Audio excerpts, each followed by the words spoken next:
3000.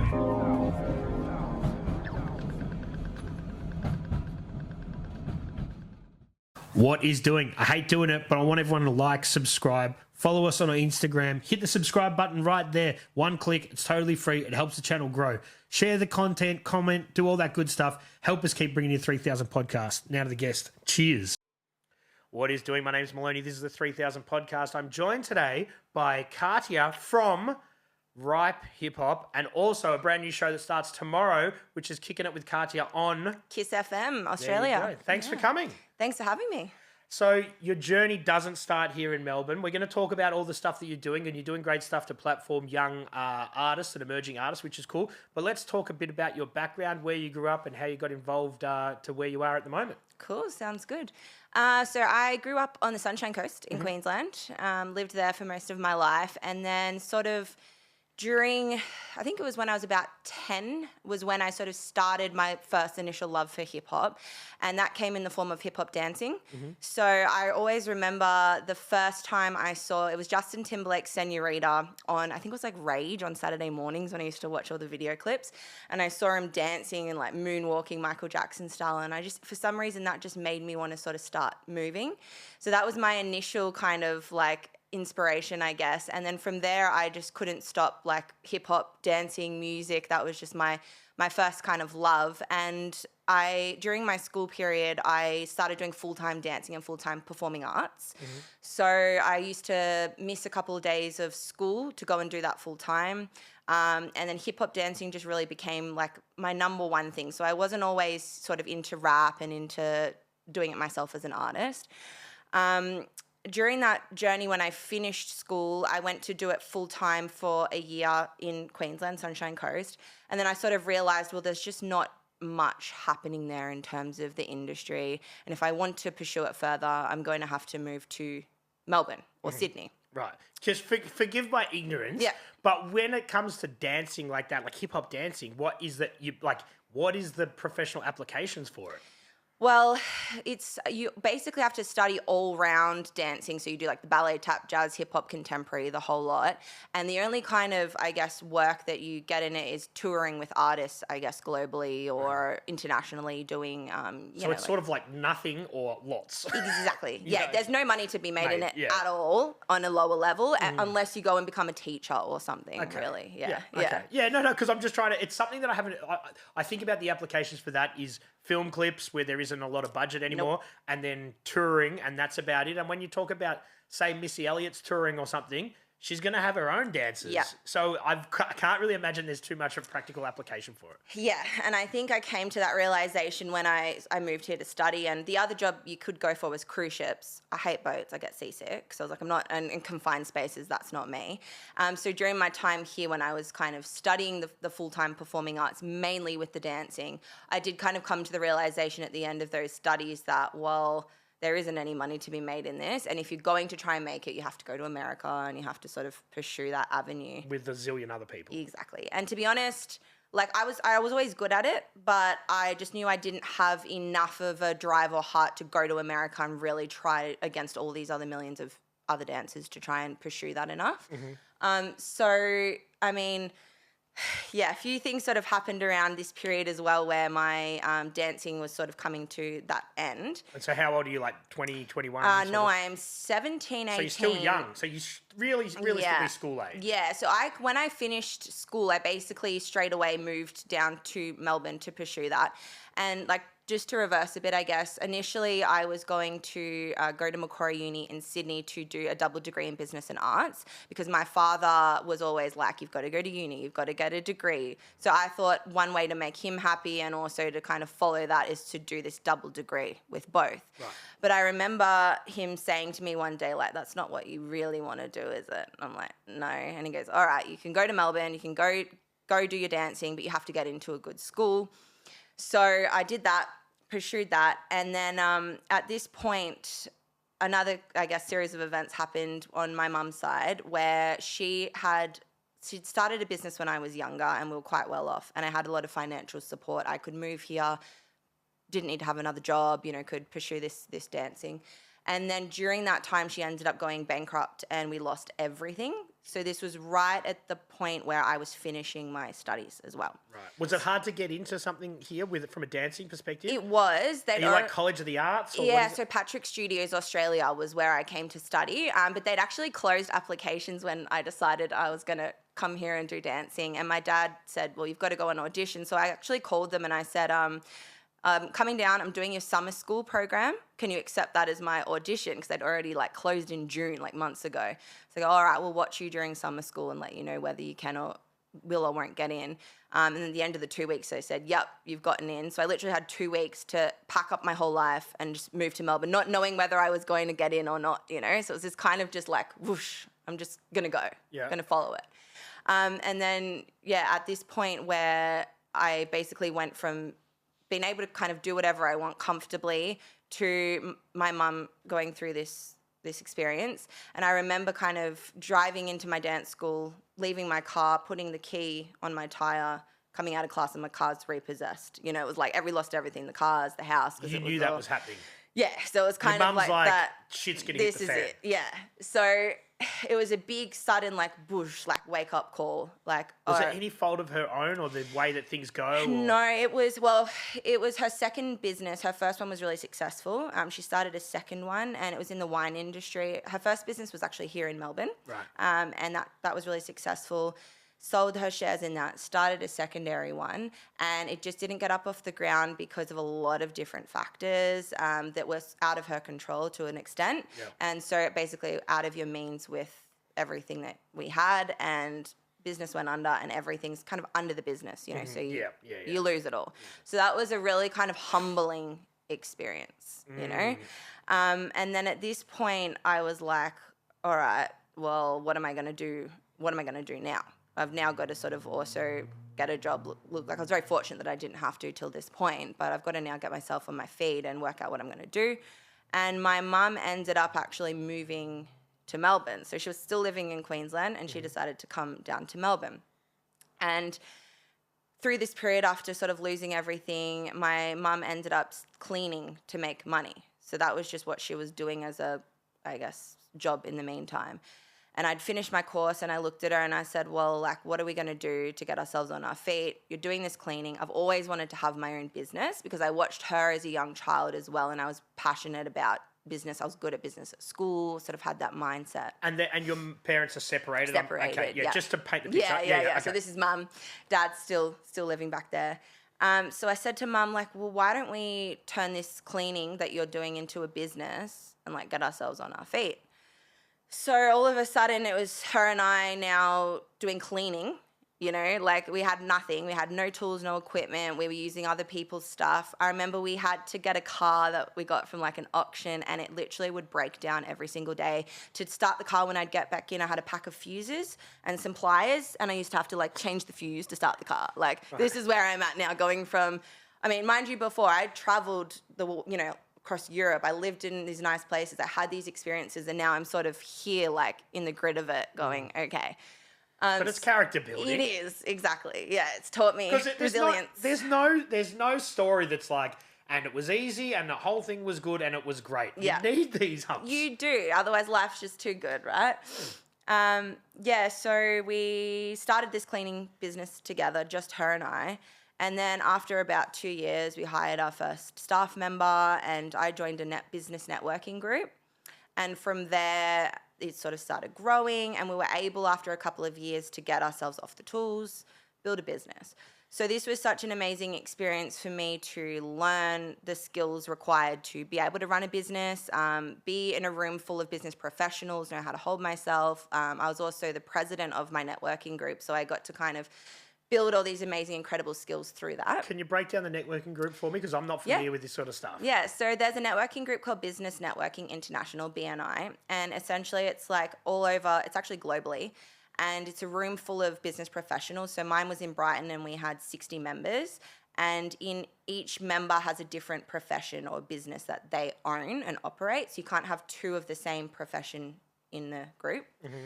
And we basically refer each other business. So you meet up once a week. You're accountable. You have to tick off a bunch of things like give referrals, do one-to-ones, all these sorts of things. So yeah, like you're like, okay, I own offices. You do cleaning. You can clean my offices. You do printing. You can print out business cards. Exactly. Yeah. okay. Yeah. And also trying to, through your extended network, refer other people to them. Okay. So you're building each other's businesses. Is it good?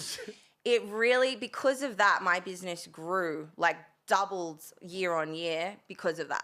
So you get out what you put in. So if you go in and you go full, head into it, and I made all these connections and I managed to build the business and learn a lot from people. I would have been early 20s at this point. Were you one of the youngest people I there? was the youngest in my room. They were all like, I don't know. There was some maybe in their late 30s, but it was like 50s, 60s, like established business owners. Right. Did you feel imposter syndrome at all when you were first there? Initially, yes. And then after 5 years or 4 years, I actually became the leader of the chapter. So it's quite crazy because I was the youngest in the room now, standing in front of a room of people and actually creating a mission vision and got our chapter to number 1 in the whole region of Melbourne. So you actually have a ranking system as well.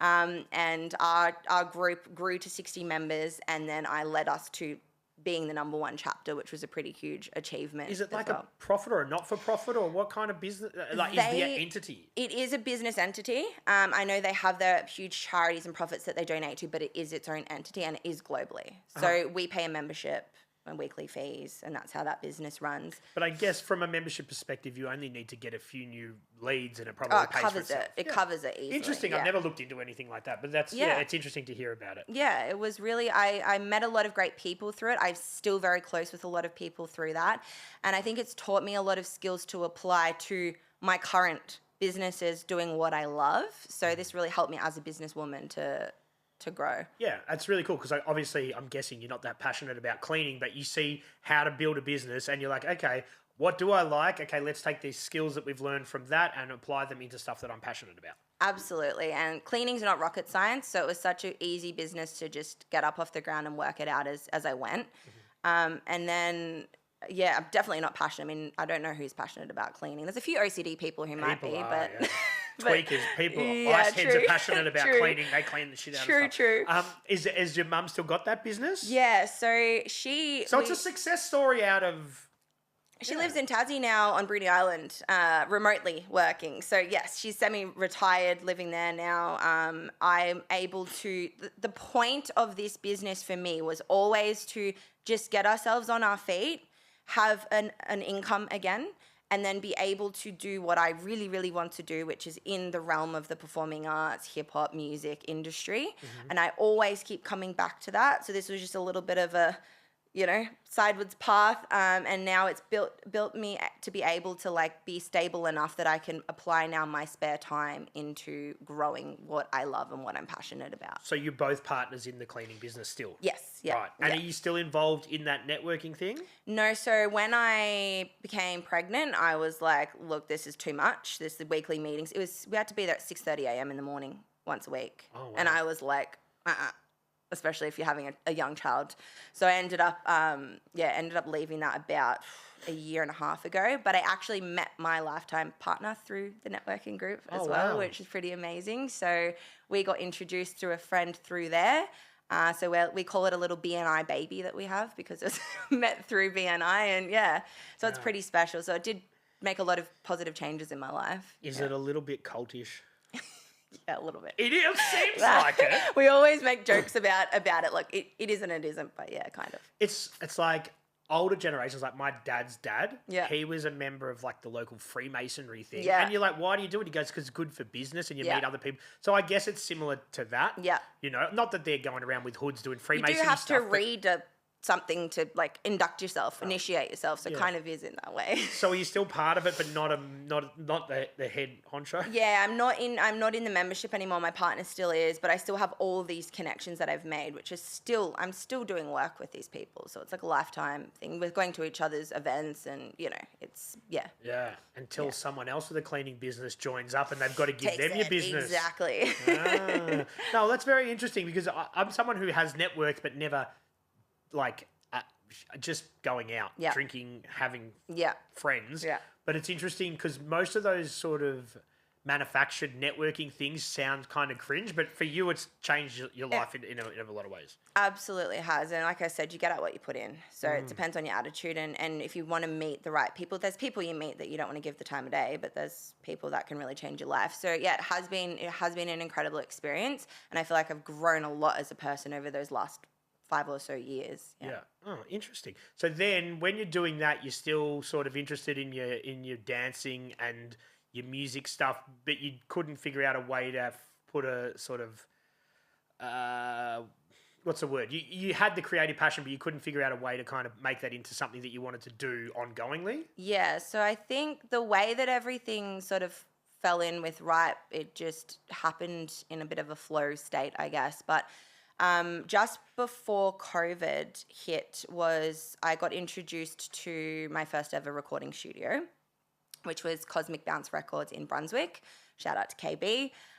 So I went in there with a friend because I used to get drunk and rap at parties. That was like my thing. So if you had a few drinks, you couldn't stop me, couldn't shut me up. Like I would rap all of Eminem's songs word for word, breath for breath. I used to call myself Feminem. That was my my first rap name.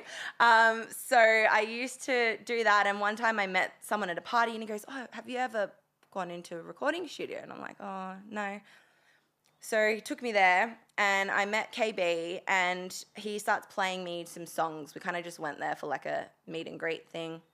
Plays me the second track and I was like, I'm really vibing this. Do you mind if I like jump in the booth and just try something? So this is my first ever time walking into a vocal booth. Put the headphones on, he plays the song, I close my eyes, and it was just like this magical experience where for 6 minutes I just freestyled and this song came out of me. And I literally even was like repeating the hook and the chorus. It like turned it into a full song in this 6 minutes. Walked out of there and was like, whoa, what just happened? You know? So that was when I kind of realized my love, or like that there was something there for the rap side of it. I'd only ever done it in my bedroom or in front of people at parties. That was as far as the extent of it. So that was in probably 2020, kind of during COVID-ish times. And then in 2021, I just released the track because I was like, screw it, I'm just going to get something out there. The song's called Lullaby, and it was, definitely an early version of me and where I was at in my music. So from there, I decided, hey, I want to pursue this a little bit more because it incorporates my love of hip-hop and my love of rapping. So I started going to the studio, did a couple of songs. So I've released another 3 songs, so 4 songs in total on Spotify. And then I've got a whole bunch of unreleased stuff, as everyone does, and now currently working on an album for Future. For hopefully at the end of this year that'll come out. So yeah, during that time, I had a few crazy experiences with people that I met and things that I've done along that journey. And on my first ever video clip shoot, which was in the studio, I walked in there and none other than Kulio was sitting on the couch for my first video clip shoot. He's recording there? He's just hanging out? So he met a mutual friend at the Bliss and Esso concert. He jumped on stage at the Bliss and Esso concert and they met him backstage, the videographer, and he said, I really want to jump into a studio and do some recording. So I said, why don't you come back to Cosmic Bounce Records and come there and work on some music. So it just happened to align that he just finished the session as I came in to do my video clip shoot, sitting there, and he's just chilled and hung out for the whole night. So we ended up staying while I was doing my video clip. We got along really well. And then it was pretty surreal. It was just like this, Gangsta's Paradise was one of my biggest songs from my childhood. I remember doing it for a vocal assessment piece when I was doing my full-time performing arts, where I did like an a cappella Gangsta's Paradise Eminem rap thing. And then to have the guy sitting right there going, wow, this is just incredible.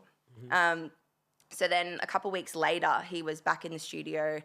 And again, it just sort of aligned where I was in the area. I'm never in Brunswick, but I call KB, hey, I'm just going to come past the studio. What are you up to? Oh, I'm just about to jump in a session with Kulio again. All right. He's like, actually, he wants a girl to jump on this track. Why don't you come in and... Sure.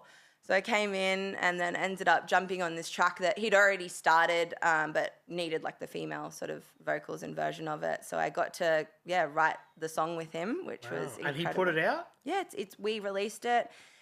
It released a day to the month before his death, Wow. after his death, sorry, which was really crazy. So we'd actually scheduled the release, and it was on the 26th, and he'd passed away on the 26th of the previous month. It was already scheduled for release. Was he unhealthy when you were? He had breathing and chest problems. Because he wasn't that old. He was 55 or something. I think Okay, it so was. he's not that young yet. But he'd been just COVID had ended, and he'd been touring after 2 years of like no touring and basically working himself to the bone. And he had a bit of an asthma sort of problem and other things. And I think he just literally exhausted himself. Yeah, right. Yeah. So that was pretty. I remember getting the news when I was in Bunnings and I was at the counter and I saw the message pop up that Kulio's passed, and I was just devastated because we were still in really close contact and we were going to do other music together. And I thought how incredible to have someone like that as my mentor to do music with. So yeah, that was pretty amazing experience. And yeah, I got to go to Sydney with him as well, up on stage with him for one of his shows, which was really cool. And I just feel like these sorts of things tend to happen when I'm pursuing the things that I like, that I should be doing, that I'm passionate about. Things just kind of like fall into place, I find. Whereas if I'm doing like the cleaning business, it always feels like I'm pushing shit uphill. It just feels like there's it's a means to an end. Walls. Yeah. But the thing is, with a lot of people, if you've got something that you can make your dollars and then you can follow your passion, like with this, I don't make money from this, but I've got other ways to make money, and this is what I want to do. So the cleaning is your way of putting food on the table. Exactly. And I think that I really believe in that whole do what you love and the money will come after, but you still need to have money to survive in the meantime. You do. And I believe in that too. Yeah. But I think a lot of people I speak to on here that are probably a fair bit further on in their journey, they might be 50, 55, 60, and they're still doing what they're doing but working a full-time job. It is hard, but you've got to have the right mentality. And that's where the business mindset does come into it. And I find that a lot of artists, they're great at being artists and creatives, but they don't really understand the complexities of like how to get themselves out there as an independent artist and as a business mindset. And unfortunately, if you do want to make it as an artist, you do have to have those skills. So you need to work on them and build them as well. And that's why it's been so great for me, because I've kind of took that little break, but at the same time I was building up the skill set so that now when I'm doing something that I'm passionate about and I've got those skills, I can apply the passion, the love, put it together and create something that's going to be successful. You know? And that's where Ripe is born? Exactly. So that was 2023. I'd been talking to Johnny from the Vineyard, so that's where we run our regular events. I'd known him for about 7 years because when I moved to Melbourne, I ended up a couple of different places, and then I landed in St Kilda. I've been in St Kilda since 2016, so for a few years now. And I met Johnny. I'd known him for about 7 years, and we'd always been talking about running a hip hop event at the Vineyard because he's owned that venue for 25 years. Mm-hmm. He loves putting on live music, doing things for the community, but it's always been rock music and alternative, jazz, that sort of stuff. And then one day he said to me, "Oh, these guys are coming in to do a hip hop gig at the Vineyard. They're really cool. Come and check them out," as Johnny would say. So I go, "All right, I'll come to the show." And it was the boys from Wax One, so my business partners in Ripe. They had approached Johnny and said that they wanted to do a show there. So I came along that night and they just filled the room full of people, full of community. They were all there to love, support. They respected them. You could see that. It was an amazing show. And at the end of it, I went up to them and I had a bit of a chat to them and saw that they had a good head on their shoulders and, genuine kind of guys. And I just said, I feel like I want to do something with you guys. Didn't know them from a bar of soap, And then one of them said, "Oh, actually, that's interesting because we've also been like wanting to get into sort of the event space and doing more of that kind of thing." So they were just putting on a gig for themselves. Yeah. So it was like a Wax One show launch for their CD. They were giving out CDs at the show and everything. And then on Monday after the event, I came into the Vineyard to ask Johnny for their phone numbers. And they both lived in Geelong and Ballarat, so it's a bit of a drive. Not yeah, local. It's not local. So I walked into the Vineyard, 2 p.m. on a Monday, and they were sitting on the chair. And I'm like, okay, so I've come here to get your numbers, but you're literally sitting right here. So I'm just going to sit down and talk to you face-to-face in person now. Sat down with them and just said, "Hey, like, I've I've been wanting to get into doing events here. Is it something you guys would be interested in? And they were like, yep, that's the sort of direction that we've been heading. So it literally just was born then and there in this conversation. We went home, brainstormed the name, which Ripe HipHop we came up with because the vineyard is obviously like the vineyard, vines, grapes grow on vines, and it's sort of like the freshest, ripest talent. So that's sort of, catchy little four-letter word. I didn't pick up on that, but okay, makes sense now. Yeah, that's how we came up with it.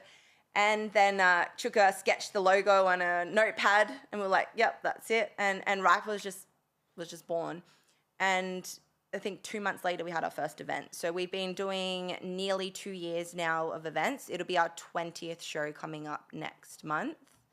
Wow. So it's not every month, but it's every month, except this is the first month we've skipped because we were just burnt out, needed a break. Okay. Yeah. Right. So it's the first is it always the first Saturday or Friday of the month? Usually the third week. So it's usually, we started off being the third Thursday of every month. And then the reason we did that initially was because there's a lot of other gigs always on Fridays and Saturdays in the hip hop realm. And when we were beginning and unknown and building our community, we thought we'll stick to the Thursday nights, keep it for the community because people can attend and they don't have other things on. And then as we grew, we every now and then would chuck in a Friday night. And then we kind of moved to doing a couple Saturdays. And if it's a bigger show where we sort of think more people will come and, be able to they don't have work the next day, that sort of thing. So mostly it's, between now Thursdays and Fridays, just depending, like next month's is on a Friday because it's a bit of a bigger show. So, yeah. Okay, so the first event, you're like, okay, this is happening now. You've got to, those guys, I guess, have got a bit of a network. Do you have a network to reach in? How do you find the artists? How do you sort of build this thing? Yeah, so that's an interesting question because when I obviously moved here from Queensland, I don't know anyone. I literally moved by myself, not knowing a single soul, moved into student accommodation by myself. And everyone that I've met here since has been just through organically meeting them. So when they did their show, I said, that's what I'm missing is the community. I didn't even actually know that existed. It blows my mind how much of an amazing hip hop community that we have here in Melbourne. So they're the ones that started opening me up to who's who and meeting people and understanding. I didn't know the first thing about the artist. I remember posting a story on Instagram and going, guys, what song do I put on the story? Because I still was so green to knowing who these artists were. And then the way that we started attracting people and up-and-coming artists was through our open mic. So every single show, mostly every single show, we have an open mic at the start. And that's where anyone can register and jump up and perform their tracks. So that's how we've sort of started building the community, people to come along to feel like they've got a safe space to get up, perform, practice their art, feel like they're kind of getting on stage and doing their music. And then because it's monthly, because it's every single month, it's becoming a bit of like a networking hub because the same core people keep coming month on month on month, meeting each other and now collaborating from producers to artists, photographers. We've got all the different elements of creatives and we've just built this amazing, incredible community. So as time's gone on, I've just basically the same way I was networking with my business, you're just networking, meeting people, learning about everyone. Then I go back and listen to their music and I watch, podcasts like yours to learn about different people and different things. So yeah, I'm basically building my knowledge now and putting together the pieces of the Oz hip hop scene. Yeah, because it's interesting because some people come into that space and they're like, this is the scene, and they just what is around them. Yeah. But you've got to get out there and see because anyone can go. I can go to 10 gigs in two months.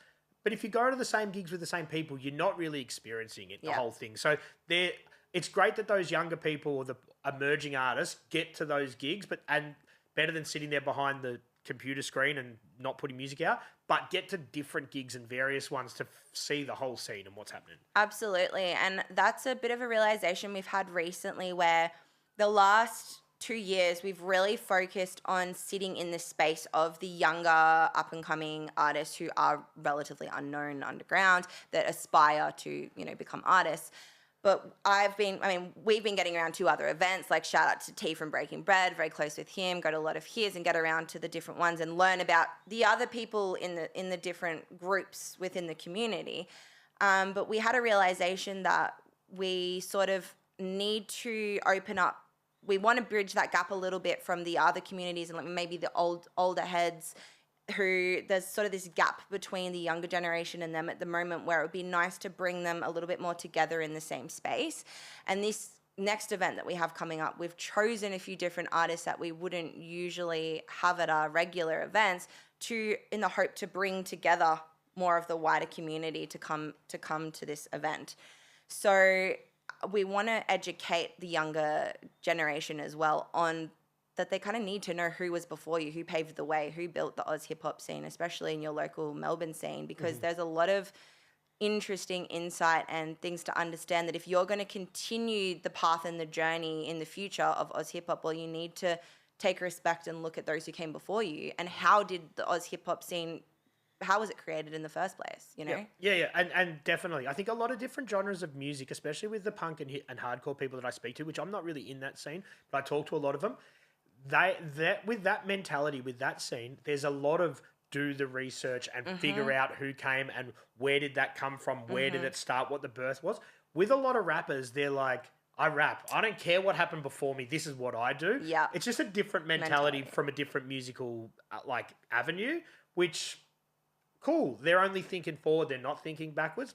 I think it's important to look at and do the research personally. I absolutely agree. And it's opening up my mind now, especially with the radio show, which we'll talk about in a little bit. But the platform needs to be for all, past, present, and future, and Oz hip hop as one. And I can't just sit and focus on the younger up and coming artists, which is fantastic. But I really, really want to start. Well, I am. I'm doing my research. I'm learning. I'm putting all the pieces together, and hoping that we can paint this whole picture of what Oz hip hop is. And I think that's really cool. And people will side with you more when you are honest and say, hey, I'm going to be the first to say, I don't know everything, but I'm keen to learn. And rather than shut me down and say, hey, this isn't a great cross section of hip hop, be like, okay, cool. I'm not saying it is. School me. Because the thing is, the genesis of the hip hop culture is supposed to be teaching people, right? Each one teach one and all this sort of stuff of like, let's do it positively. So I think the mentality of how you go in, even with me doing this podcast, like I talk to graffiti writers all the time. I don't do graffiti, but as long as you approach it in a not a dickhead way, then people are keen to talk and teach you. Yeah. So it's all about how you approach it, not being a kook and not like sort of level jumping and being happy to learn and like, let's learn together. Exactly. If I don't know shit, school me on it because I'm keen to learn. That's the right mentality. Absolutely. And I do that myself. Yeah, I think that's pretty cool. What you're saying, what you're doing with the podcast too. You mentioned that you had no idea about the Oz hip hop scene before even getting into this, and now you've just learnt so much knowledge over the past couple of years. I had an idea, but there's stuff that you can't know. When you do 3 episodes a week, you can't know everyone's back catalogue.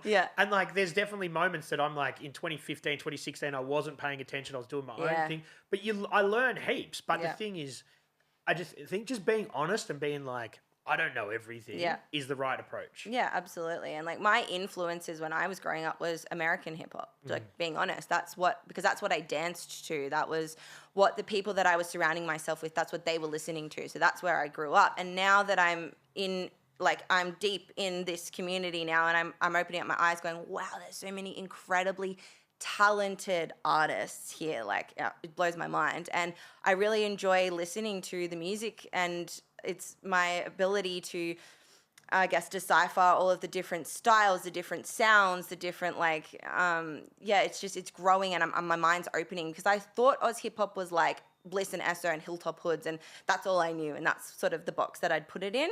But now I realize that it's just so diverse. It is. Yeah. It's very diverse, and I guess it all comes to when that kind of music hits your radar. Everyone's different.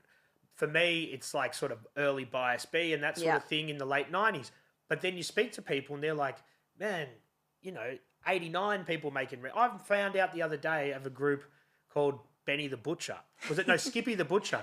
87 they're making music. So it just depends on... You probably came into it when Hilltop Hoods and Bliss and Esser on the radio. Yeah, exactly. Some other kids, they think that Aussie hip-hop started with Chillin' It. Some people think it started with Cursor. Some people think it started with 3-6. Some people... But it depends on where you discover that stuff.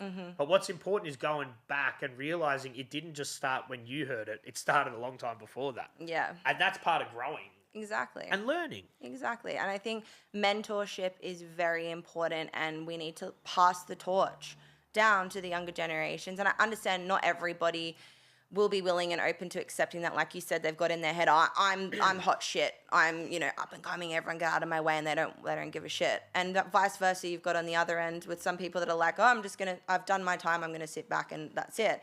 But for everybody else in the middle, like, it's really important that we do pass that torch down. We do help educate each other and learn and grow together. Yeah, for sure. And there's different people that I think you're going to encounter during this, because some people, like you've seen it a couple of times, like upcoming and underground. Like, some people are happy in the underground. Yeah. They don't want to be on the radio. They don't want to be commercial. That's them. Yeah. So there's kind of a difference between the emerging and the underground. The underground people are happy in the underground, a lot of them.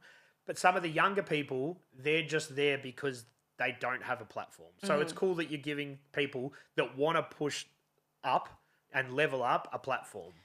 Well, it's been really heartwarming, and really it gives me like the goosebumps, because what we've created with the platform with Ripe, to have that person come up to you at the event and go, hey, thank you, because of you guys, like I've now got the confidence. A year ago you put me on for my first ever headlining show, and a year later I've got 4 gigs in a month. Thank you. Those kind of little things just make me like want to keep doing it, because you know that you are making a difference and you are helping these artists to grow. Yeah, definitely. And I think that anybody getting their first gig, whether you're DJing, you're rapping, you're singing, whatever, it all helps, and then the rest of them generally snowball from there. Yeah. So just giving people that start is pretty important, and it usually gives them a little kick in the ass and a bit of confidence to go on and say, hey, I've got this gig here, let's do another one. And I think that's where we sit, and we're proud to sit in that space, because there are other people running other events like Breaking Bread, where they are bringing in, bigger artists, and they're kind of doing tours and they're attracting that older demographic, and that's great. So we're kind of putting it on for this younger demographic to, as you said, give them their first opportunity so that they have the confidence to grow from there. And I think what we're doing is just as equally as important to contribute to the community and the scene. Yeah, it is. And if you're working with people who strive to get to that level of success or fame or whatever they want, then they got to start somewhere, and you're giving them a chance to do that. Trying to reach out to the people that want to stay in the underground, they're not going to want those opportunities. Absolutely. Yeah.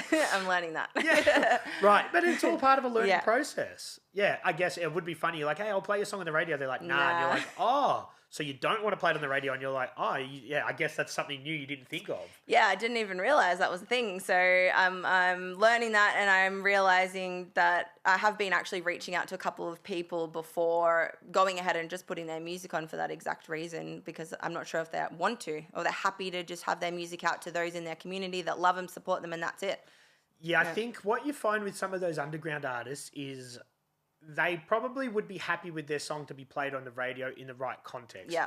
Now, I'm guessing from just my judgment, it's who am I going to be sandwiched in between? Am I going to be on an Instagram post with people that I think are whack? There's a few factors like that, which I think is something you'd have to navigate. And I'm guessing you're finding that out. Yeah, I am. Really? So people are just shutting it down?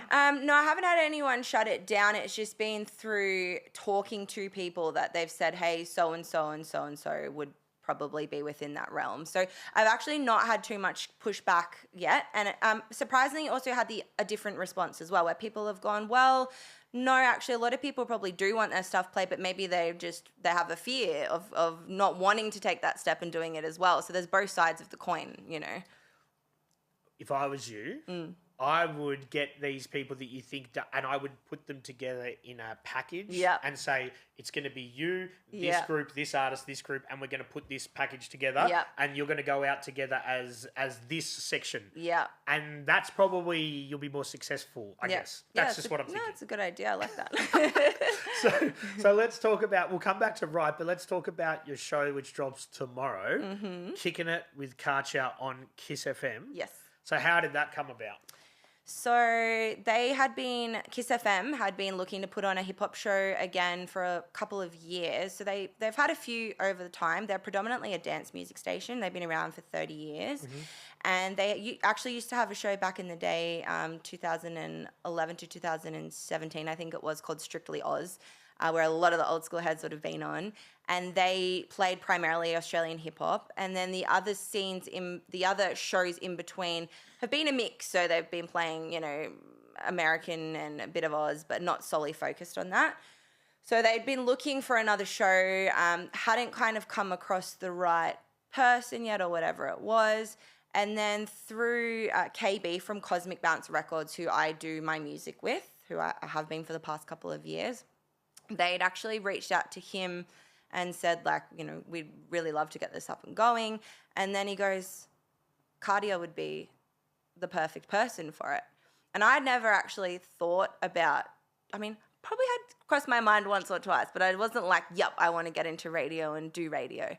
And we had a conversation about it, and I go, oh my God, that's just me. That just makes so much sense because it's extending what I'm already doing, which is providing a platform for artists, but now being able to do it on the radio. And it's something that is going to also fill my cup because I love talking to people, facilitating. I love putting things on for others, but then I'm also like getting that little enjoyment from myself, to be able to be on the radio and do the presenting and do all those skills that I've worked on for the last few years as well. Yeah, for sure. So it just made sense. And I said, yep, I'm your girl, let's do it. And it's one of those things though, where an opportunity can be presented to you, but it's up to you to actually grab that and turn it into something. I could have gone, I'll think about it. And 6 months could have gone past and somebody else, or who knows, the show, somebody else might've started the show. So I just pretty much the next day was like, yep, tee up a meeting, coming into the radio station. I want to meet them and let's do it. So went in, met them. It was just so natural and organic. We got along really well and everything's just flowed from there. And so anticipation for tomorrow night's show? Feeling like a mix of emotions. I think I'm being thrown in the deep end. I've had no experience doing radio before. Have you had a dry run or gone in there and sat with someone else doing their show? Yeah. I've done technical run through. KB is going to be playing the music for me initially, so I can focus more on the speaking and running all the other bits and pieces. I am still curating and picking the songs with him, so we're actually both can join picking the music. And then I think the idea is that down the track, I'll probably end up doing it on my own if he wants to step back and take a bit of a break. But yeah, I've had a tech run through. We've got the first 2 weeks of show mixes definitely locked in already, just so I can be prepared. And then I want to stay quite current and up to date from there, because what I realized is I'd set 2 weeks, 3 weeks of all this music that I want to put on, and then all of a sudden it's like, oh, this person's releasing an album, this person's got a new single coming out, and then I'm like, oh crap, I don't even have the space to play their song or put them on at the right time. So I do want to keep it as current and relevant as I can, so I do have those slots for those people who have up and coming releases and things. Yeah, definitely. And that's it with the podcast here. I book everything 6 weeks in advance. Yeah. But I've learned to keep one slot sort of open because someone's touring and they're like, hey man, have you got a spot? And so, so similar with what you're doing, just keep that 10-minute little period where something might come out that week and you can talk to that or. Exactly. Well, we're going to have every week I'm going to have a guest if I can, which I think there's plenty. How long does the show go for? An hour and a half, so 90 minutes. At what time does it start? 7 till 8:30 p.m. Every Wednesday. And who's preceding you? Do you know who's after you? I actually don't know because they're changing the order of the slot. So, but it's technical. It's techno DJs. So, once I sort of know the slot that's locked in, but it'll be every Wednesday I'll have guests on every single week. We're going to do interviews. I'm going to have a chat with them about, obviously it'll be rappers, but not always just rappers. There might be people within the creative community and scene as well. And then we're going to have a segment called Spitfire Sessions. So that'll be my, what you do with the benchmark bars. So it'll be freestyle bars live on the radio, which will be really cool. Yep. Yeah. So. Yeah. Just be careful because people aren't always reliable. I would that's it when you book in guests and it's going live. People are late, man. I didn't know it was so far away. You know what I mean? I've learnt this, but I don't do live stuff. But if I did, I tell you what, it'd be hard because people are always late. Yeah. Be prepared. All right, I'll have something ready to slot in just in case. Thanks for the advice. Yeah. So it's obviously something that you've never really done before, but you feel like you're cut out to do that, and it's something that you can do comfortably. Yeah. when KB's not there and there's no one else there, do you, like, it's hard to talk to yourself. It is. Well, I'm going to mainly, he doesn't really want to talk Okay. much anyways. He's like, keep me out of it. I just want to be kind of behind the scenes. So I'll talk to him here and there. I've had a few practice runs where I think I'll be right, because I'm mostly going to be talking about the music and the artists and, you know, this song's coming up next and a bit of background or whatever it is. So I think I'll be okay. And I'm be going to enough events and have enough things coming up and going on that I'll also be able to discuss that in between. Yeah. And so can you tell us any of the guests that are coming up or anything that you're doing? Yeah, so I'll give you the first two because I don't want to but first three are kind of locked in and I don't want to lock in too many from there. So we've got Elikor as the first guest. Yep. He's going to be, he's obviously part of Cerbus with Jace and Playa. So yeah, they're a cool group that they've been around a long time and they're doing a lot. And I love how it's past, present and future three generations of hip hop coming together. So I'm looking forward to having a really good chat with him. And then the second guest will be Mono the Messenger. Really love what he's about, what his messages are. I've seen him freestyle. He's got some great bars. I've seen him do that live and also watched him at the Wax Music Lounge when his gig was on. He was incredible. And then I've got Clara Vizzi as my third guest. And then from then on, I'll sort of slot in who I think's kind of relevant for the time. Yeah. And so if people want to get their songs played, can they reach out and do that in the right capacity? Absolutely. So in the first week since we released I popped a reel up on the page and opened up the social media account, I had 100 submissions in a week. So what did you say? Hey, send us your music. Send us your tracks. So I've got a link tree up on the socials page.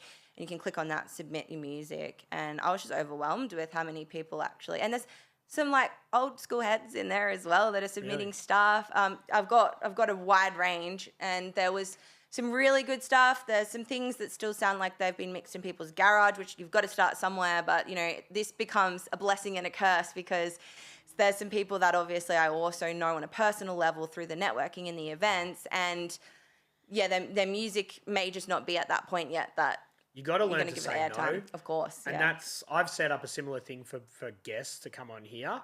And sometimes someone will be like, I submitted my form and it was yesterday and you haven't had me on yet. I'm like, dude, you get heaps of people. You can't have everybody on. You have to get used to just saying thanks, but no thanks. Don't call us, we'll call you. Yeah, pretty much. That's my response at the moment. I'm like, you know, we've got a lot of things lined up and we'll let you know if we're going to play a track and just got to leave it at that. Yeah. Yeah, but and people just, look, if I was an artist, I'd be stoked to be played on the radio, but I guess you still have to keep the level of quality control up. You do. You're not a charity and you can't play everybody's everything. Yep. Right? So your job as the curator is to play quality music for the listeners and you can't just appease everybody. Exactly. And we're going to like sit in the space of playing predominantly Oz hip hop. So that's what I really, really want to showcase. But again, that comes all across Australia. So of course, Melbourne's my home. This is where we're at. This is where the community is at. I'm going to have a lot of artists from Melbourne coming on the show. But there's a lot of incredible artists all over the country, you know, in Sydney, in Adelaide, in Perth. And I want to highlight across Australia wide as well. And then also we're going to throw in a few throwbacks of some old school American tracks that influenced us as well. We've got a lot of break beats too because the listeners of Kiss FM also love dance music and techno. So we want to kind of throw in some break beats to kind of, you know, appease everyone as well. But yeah, it's going to be interesting, like you said, to figure out who to play with who, because what I found with the radio is you can't kind of make it like one particular mix or theme because all the music is so different that you almost can just play one song, then the next song, then the next song, and it's quite different from song to song. So I'm trying to work out now how to get into that flow of having some sort of a rhythm going with my mixes. Yeah. Is there going to be like a feature album each week or anything like that? I think we won't have enough time to do a whole feature album, but I'd play 2 or 3 tracks. Because such and such has dropped the album. Exactly, yeah. If there's Grace Chia, for example, she's just dropped an incredible album, Undulation of a Healing Heart, and I think she's an incredible artist, and I want to highlight that. I'll play a couple songs, talk a bit about it. But yeah, we probably wouldn't have time to do a whole. No, but you could say that's exactly. the Katija's album of the week or whatever. Exactly. Yeah. So there will be that, and then there's so many singles dropping. People are just messaging me left, right, and center, like, hey, which is great because I'm offering exclusive spots where I can exclusively play the songs for the first time, and I think it's going to be the place for everyone to actually come and hear a lot of these tracks before they drop, which is going to be really cool. Have you? I think you've done Ronan's Hippo Rex show. Yes, So yeah. that if I was going to start a radio show, dude's been doing it for 20 Yeah. years. He's another St Kilda local. I'd be going and picking his brain. Have you done that? Not yet. I've reached out to him, but he's on holiday, He's I think. overseas. So when he comes back, hopefully we'll get together. And I've also reached out to Chrissy from Step Into the AM. So we're going to be catching up. She's coming to Melbourne in a couple of weeks. She's the OG of this radio stuff. Yeah. Right, we're talking 80s stuff, Yep. 90s stuff. Yeah. So that's going to be cool. I can't wait to pick her brain and learn. It's the thing, like, you need mentors. You need to learn from people. And, I'll do what works best for me. I'm not going to try and replicate what somebody else has done. I'll still be my own show and own vibe, but I do want to learn from these people who had successful longevity, shows, and bring some elements of that into making it a success. Yeah. With the sort of sponsorship side, do you have to find sponsors for your own show? Is that how it works? I'm excited for this. So it's community radio. So I don't get paid nothing. I put hours and hours of time and effort, like with Ripe, where, it's not for myself, it's for everyone else. But the radio relies on funding from sponsors to keep going. So if I find sponsors for the station, then I do get a commission on that, but majority of it's going back to the radio. But how I'm looking at this as an opportunity to also help the radio to grow as well is that with Ripe, we've started exploring getting sponsors on for our events. So recently for Ripe Fest, which is our all-day mini festival that we put on, we got some pretty big sponsors. We had Jägermeister, we had Moondog, we've had Mull Cafe, we've had like just these bigger brands that have actually given us money and exchanges of value.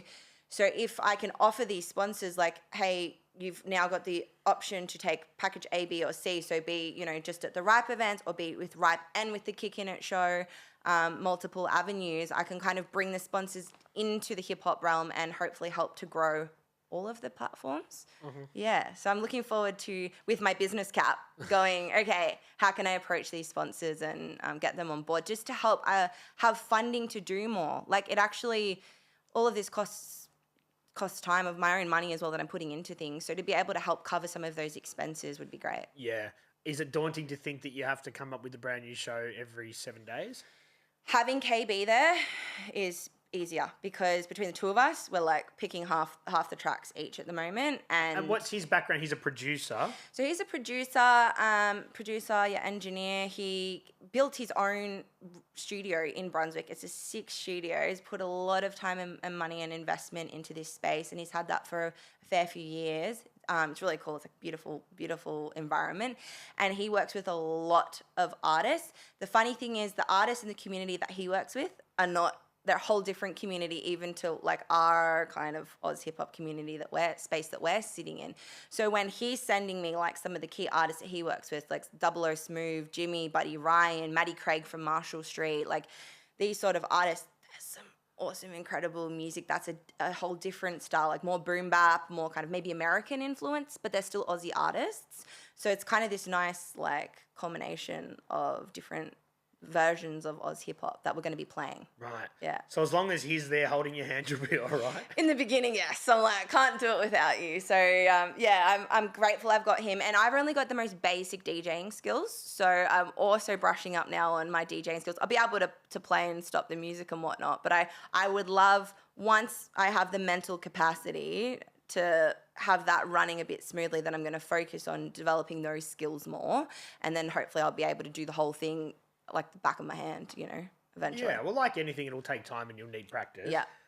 So when you get those locked in those slots, is it like every week forever, or do you have like a season sort of and then you have a break?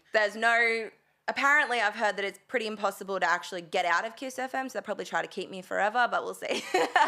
No, there's no like set time or end to it, and I'm in everything for the long run.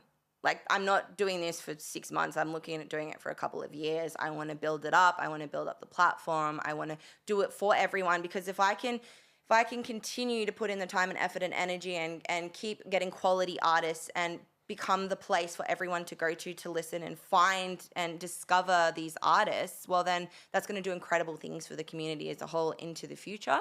And it's the same thing with Ripe. Like, there's no ending that anytime soon in the near future. That's just something that we've invested so much time, heart, and soul into it that it's just I love it, and I don't want it to end anytime soon, you know. So yeah, getting back to the Ripe stuff, what's the next event? You said it was a Saturday? It's a Friday, so Friday, the 23rd of May, so that's in another week or so. And then this one, we've decided to incorporate the 4 elements of hip hop, which we haven't actually done 2 of the elements before. We haven't had break boys and we haven't had graffiti art. So we've had scratch DJs before, which we've only done a couple of times. So we're having DJ Relic jump on this time, and he's actually going to be on the stage, you know, scratching and doing the turntabling and having a cypher over that as well. So we're going to get him to just do some beats and artists to jump up and do just an open cypher. Mm-hmm. Then we've got some graffiti art that's just going to be, we're not doing it live at the venue, but we're going to have some like an exhibit or a side exhibition on display for people to be able to purchase some stuff, but we're also going to do some giveaways to give out to people. And then we've got a bunch of really cool old school artists coming on, or a bit of a range, but we've got Vanguard and Kelly Gang. Wiz will be DJing for them as well. And then we've got some of the members of the Marauders. So we've got Grizzly, we've got Epic, and a couple of the other boys that'll be jumping on as well. So yeah, it's going to be a nice bridge because we've also got open mic at the start, which means we're going to have a lot of still the younger up-and-coming artists there doing their open mic at the start, which will then warm it up and lead into the show. Yeah, awesome. Yeah, well, you've got 3 of the 15 or 25 Marauders there. Yeah. There's a big group of them. Yeah, hopefully a couple more of them will be jumping on, but I'm just not. Yeah, they're so spread out in different spots. I had all of them come in here to do a cypher, and I'm like, fuck, man, it's overwhelming. Yeah. Like how many of them there are. Yeah. But that's cool, and it's great that you are incorporating all the elements, which I'm sure when you say you've got a hip hop show, people would be like, if it's hip hop, you got to have all the elements. And did you have that?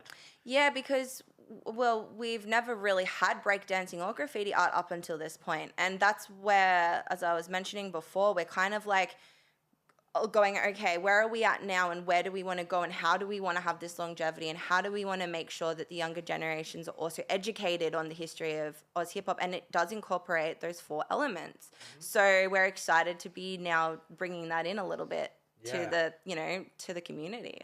For sure. Because I think it depends on, your take on hip hop, but a lot of people who are newer to it get caught up in the music side of it, but it is obviously deeper than that. And some people are like, that's not hip hop, it's just rap. And that's a whole can of worms. Yeah. Yeah. So that's coming up 23rd of May. You've got the Kickin It With Katija show, which will be on tomorrow night and every Wednesday on Kiss FM. Yep. What are the digits for Kiss? So it's 87.6/87.8 FM. So depending where you are in the city. Yeah, and their reach, their signal, I would say it's better to just go on the app, just so you can listen from anywhere. Yeah. And that's interstate, whatever. Or online, you can do it just on your computer. Yeah, you can jump on their website. We'll have a Kickin It With Katija show page on there, so you can just look that up. But you can literally play it live off online, download the Kiss FM app, or play on like TuneIn Radio or any of those radio apps, Apple Music, whatnot. Yep. Yeah. Cool. And do they tell you like, oh, you got to get X amount of views or what the numbers are? Is there anything like that? Do you even know? So they have on average almost, I think, like 900,000 listeners a week, so nearly 1 million listeners. Wow. So it's quite a decent reach. And I don't know how many of those will be tuning into my show. I'd say on average they've got, I don't know, like 40 to 50,000 definitely a day, like looking at their online stats. And then I'm not sure what it is for the broadcasting side, like in the cars and that. But they haven't told me that I have to reach any certain quota. At the moment, they're just so chill. They're so supportive. They're just like, let's get it up and going. And they understand that it's going to take time to build. And I'm also coming onto a network that's primarily dance music. Yep. So I expect that when some of the listeners, it pops on in their car next, it just might not be their thing. And maybe we won't have those listeners. So I'm going to need to take the time to build the community and attract the other listeners to tune in for that show as well. Yeah, and look, like anything, you don't know sort of where it goes until it goes. Yeah. Like, I didn't know this platform that I've got is going to take us to where it has, and it just sort of has. So I guess as long as you've got a pretty open mind, Yeah. it should work out. And there needs to be diversity on stuff like that. You can't just have dance music the whole time. No, and I think it's going to be great to have another place where all of the artists can come. Like we've got, the Hippopotamus Rex, like Ronan show, and we've got PBS has been great at playing a lot of hip hop shows over the years. As I said, Kiss FM used to, and there's a lot of other underground stations, but there's just not that many out there that another one's going to be incredible for these artists to have more opportunity to get airtime. Like it's... And I think personally, you've got a pretty good slot. Yeah. 7 o'clock on a Wednesday's good. Yeah, it's pretty perfect because I also get to go away for the weekend if I need to go away. Like when we were discussing, okay, when would be the best time, I thought Friday and Saturday, people are out and about at events and doing things, so they may not be able to tune in. Like, yeah, sure, there might be people at house parties tuning in here and there, but I know I've always got stuff on. During the week, all the other hip-hop shows that I sort of know of are Mondays and Thursdays. You've got like Triple J's hip-hop shows as well. Ronan's is on a Monday. There's actually not many sitting on a Wednesday. So I also thought about all of that and thought which day then would people be able to tune in and jump in on that slot. And they were so accommodating. They were like, yep, we can pop it there. So yeah, I've got a pretty prime time slot with no experience. So let's just jump in the deep end and do it. Yeah, I think they'll be pretty accommodating. Yeah. They obviously want to get some, like I said, some diversity away Yeah. from the dance music. And I'm sure there's opportunities there. If that works, you might be able to help some other people who want to get into the scene to get their own show. You know what I mean? You might have someone who comes in regularly and they're like, I love this. And you're like, go do another thing on a different night. You know? Yeah. So it'll be good. Wednesday nights will be the night to tune in to Kickin It With Katija on Kiss. Tomorrow night. Yes, tomorrow night. Aside from Ripe, is there anything else as we get close to wrapping up that you want to tell us about coming up in 2025? Well, personally, as an artist, I will be having an album coming out. I want to get it out by the end of this year. I haven't set any guidelines, any particular date yet, because I also am just kind of going with the flow with how much else I've got on my plate at the moment. I don't want to push it or rush it. And the exciting thing about this is it's going to be an album of pretty much all collaborations with artists that I've met through the community and through Ripe. Oh, cool. I've got about 7 tracks ready to go, but I want to do at least, 10 onwards. A couple will be some singles, but I've done ones with the boys from Wax One. I've got a song with Clara Vizzi. I've got a song out with Avika and Atomic Ocean. So I'm also doing a lot with the women and the girls in the community, which is a really important, I guess another really important thing for me, and something that I've been trying to ensure that I provide a platform for, is for our women. And in Ripe, I don't know if you've seen before, but we put on an event called Miss Ripe. Yep. And that event was all female lineup. We've done it twice now, and we were raising money and awareness for domestic violence charity. And it's been pretty incredible to empower these women, give them a platform, and all of them pretty much have stories on domestic violence or these experiences throughout their past. I know many women go through that. So it's important to, in the hip hop community, also stand for something and send a message that it's not okay to, if you see that kind of behavior, especially within our community, not to kind of accept it, I guess.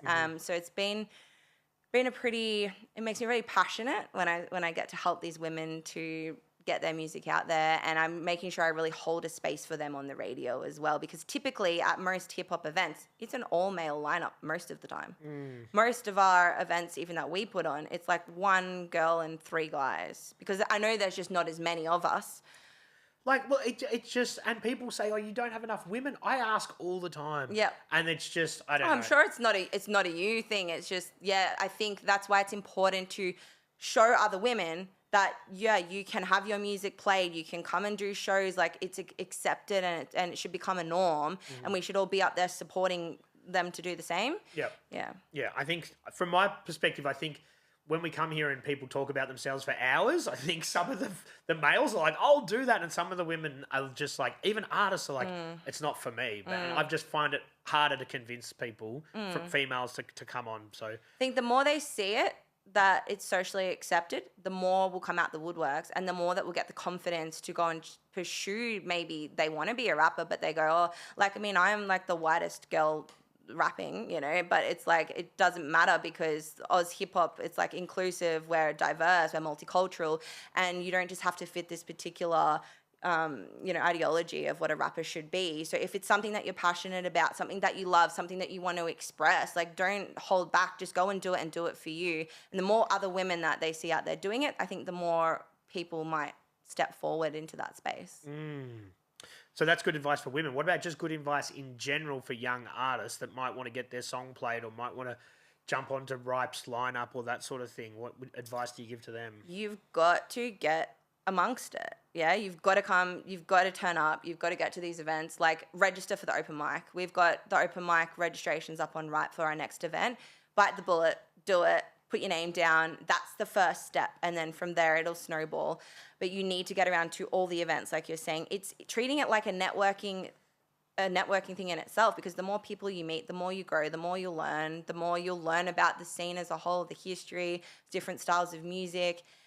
So you can't stay in your little box of thinking that you're the bee's knees and you know, hot shit, because like it's humbling once you get out there and start actually seeing people who are out there doing it. Yeah, and I think from any perspective, especially from the music perspective, if you see people like you guys putting on an event, reach out and say, hey, can I help? Can I do this? What can I do? Yeah. Because that puts you in a better stead for them to say, yeah, you come and be involved, and then you can work your way onto that sort of stuff. 100%. Like, we've had photographers and creatives just say, hey, can I just come and shoot photos? And now there are paid photographers because they reached out initially and just said, I would like to do this because I want to help.